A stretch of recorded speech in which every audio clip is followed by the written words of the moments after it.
नमस्ते। ज्वलंत मुद्दाओं के साथ मैं आपसे रूबरू होना चाहता हूँ।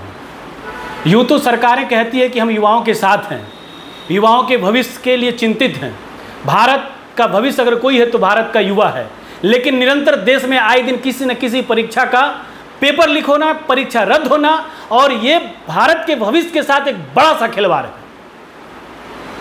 अब वर्तमान में जो परिस्थिति बनी हुई है, वो भारत का जो नीट एग्जाम है उसको लेकर आज पिछले एक सप्ताह से देश में बवाल मचा हुआ है। ये बवाल इसलिए मचा हुआ है कि जो रिजल्ट आई है उस रिजल्ट के अनुरूप सारा सिस्टम बेकार पड़ा हुआ है। सुप्रीम कोर्ट में मामला पहुंचता है, एनटीए एक अलग से संस्था बनाया जाता है कि भाई नीट का एग्जाम लिया जाएगा।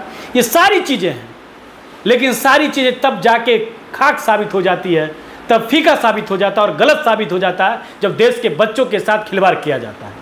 और देश के बच्चे के साथ खिलवाड़ इस प्रकार किया जाता है कि एक गरीब बाप जो दिन भर मजदूरी करता है और अपनी आधी पेट खाकर अपने बच्चे को चाहता है कि मेरा बच्चा भी जाकर इस देश की सेवा करे और बड़ा सा डॉक्टर बने, बड़ा सा इंजीनियर बने, उस गरीब मजदूर के भविष्य के साथ ये खिलवाड़ है। नीट की एग्जाम जिस प्रकार से मामला सामने में आया है, एक तरफ एनटीए जाके कहता है कि जिस ग्रेस, आप एक चीज मुझे समझ में नहीं आता है, ये ग्रेस मार्किंग देकर आप बच्चे को पास क्यों कर रहे हैं? मामला सुप्रीम कोर्ट में जाता है, सुप्रीम कोर्ट भी इसकी सीबीआई जांच कराने से इनकार करती है। केंद्र की सरकार जो कहती है लगातार कि हम युवाओं के साथ हैं, वहां के शिक्षा मंत्री कहते हैं कि एनटीए ने जो एग्जाम लिया है उसमें किसी प्रकार का पेपर लीक की सवाल नहीं है। 25 लाख बच्चे के भविष्य के साथ ये खिलवाड़ है, ये गरीबों के साथ खिलवाड़ है, उस मजदूर, उस निम्न वर्गीय परिवार के साथ खिलवाड़ है जो दिन रात मेहनत कर कर अपने बच्चे को बाहर भेजता है पढ़ने के लिए, और बच्चा वहां जाता है तो एक शाम का खाना खाता और दिन रात पढ़ाई में मेहनत लगाता है। आप उसकी वेदनाओं को नहीं समझ सकते हैं, आप उसके दुखों को नहीं समझ सकते हैं, क्योंकि आप तो एसी के कमरे में बैठकर देश के भविष्य के निर्माण और निर्माताओं को तय करते हैं, कानून बनाते हैं। फिर भी इस देश की स्थिति ये बनी हुई है कि निरंतर किसी न किसी राज्य में परीक्षा का पेपर लीक हो जाना, परीक्षा का पेपर रद्द हो जाना, ये दुर्भाग्य है भारत के युवाओं के साथ।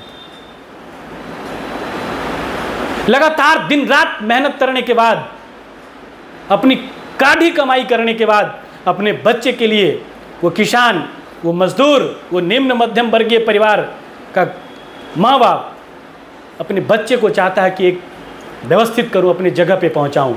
लेकिन इस देश का सिस्टम ऐसा बना हुआ है कि किसी न किसी रूप में कोई एग्जाम सही तरीके से नहीं हो पाता है। ये दुर्भाग्य है। मैं पूछना चाहता हूँ इस देश के कानूनविदों से, देश के कानून बनाने वाले सरकारों से, सत्तासीनों से, कि आप जब चुनाव 1 महीने में पूरी करवाते हैं और 1 दिन में उसकी काउंटिंग करवा लेते हैं पूरी व्यवस्था के साथ, तो ये एग्जाम में फिर इतनी लेट क्यों होती है?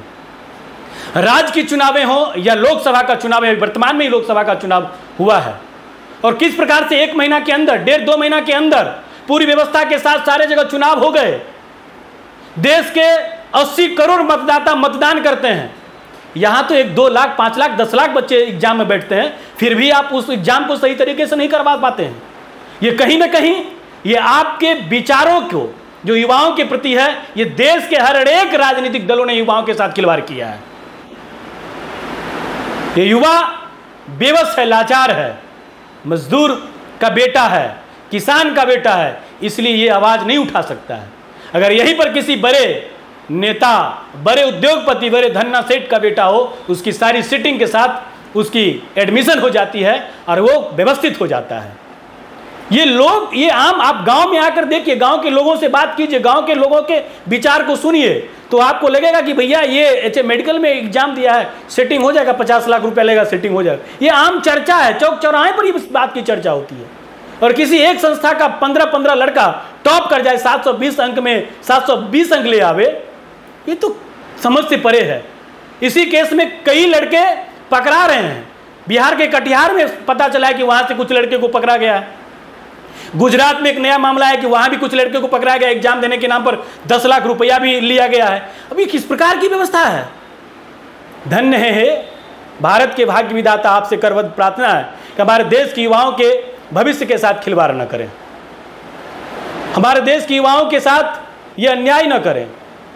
आज देश का युवा, इसलिए आप पता चलता होगा कि एक लड़का रिजल्ट खराब आने से सुसाइड कर लिया, यह आत्महत्या करने का आरोप इस देश की सरकार पे जाती है, क्योंकि हमारे युवाओं के साथ, हमारे देश के भविष्य के साथ इस प्रकार का जब जब खिलवाड़ होता रहेगा, ये चीज़ होती रहेगी। और यही मैं कहना चाहता हूँ, आइए हमारे देश के युवाओं के साथ जुड़िए, इस व्यवस्था को परिवर्तन करने में अपना सहयोग समर्थन निभाइए। नमस्कार, धन्यवाद।